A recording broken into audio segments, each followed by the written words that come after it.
শ্রাবণ মাসে শিবের আরাধনা করলে আপনি অত্যন্ত শুভ ফল পাবেন।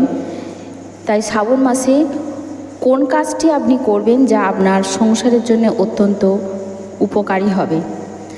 শ্রাবণ মাসে বাড়িতে কিছু গাছ লাগিয়ে ফেলুন। বাস্তবমতে সেই সমস্ত গাছগুলো যদি আপনি লাগিয়ে ফেলেন তবে আপনার সমস্ত বিপদ কেটে যাবে।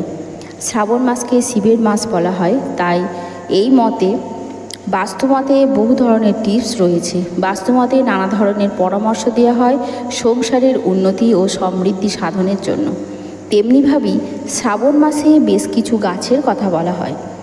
নতুন বন্ধুরা অবশ্যই আমাদের চ্যানেলটিকে সাবস্ক্রাইব করবেন, লাইক শেয়ার কমেন্ট করবেন এবং আপনার আপনজনদের কাছে অবশ্যই ভিডিওটি শেয়ার করবেন।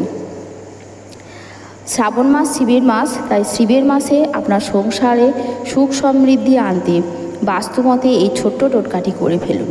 শ্রাবণ মাসে বাড়িতে আপনি অবশ্যই এই ছোট্ট গাছটি বসিয়ে ফেলুন। তুলসী গাছ খুবই শুভ। আপনার বাড়ির উত্তর দিকে এই গাছটি বসিয়ে ফেললে আপনার বহু বিপদ কেটে যাবে। এছাড়া পূর্ব দিকেও আপনি তুলসী গাছ পুঁততে পারেন। এর হাত ধরে আপনার ঘরে দেবী লক্ষ্মীর প্রবেশ হবে, সঙ্গে নারায়ণের কৃপাও পড়বে আপনার সংসারে। তুলসী গাছের সঙ্গে যদি আপনি শমী গাছ বসাতে পারেন, আপনার বাড়িতে অত্যন্ত ফলদায়ী আপনি পাবেন। বাড়িতে শমী গাছ পুঁতলে গ্রহরাজের কৃপা আসবে। যদি তুলসীর সঙ্গে শমী গাছের পুজোও করেন তাও আপনার সংসারে বহু বিপদ কেটে যাবে।